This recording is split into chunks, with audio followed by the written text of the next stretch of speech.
মা রাতে জিজ্ঞেস করছিল বড়িগুলো যে নিয়ে গিয়েছিলি আছে না শেষ হয়ে গেছে। আমি বললাম শেষ হয়ে গেছে মা। মা বললো ঠিক আছে তাহলে কিছুটা ডাল ভিজিয়ে দিই, সকালে উঠে কিন্তু বেটে দিবি, তারপর মা মেয়ে দুজনে মিলে দিয়ে দেবো।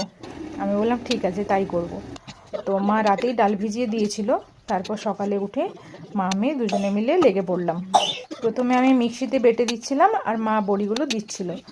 মাঝে মাঝে কোনো একটা সমস্যার কারণে মিক্সিটা বারবার বন্ধ হয়ে যাচ্ছিল, সেই জন্য আমি আর মা দুজনে খুব হাসছিলাম।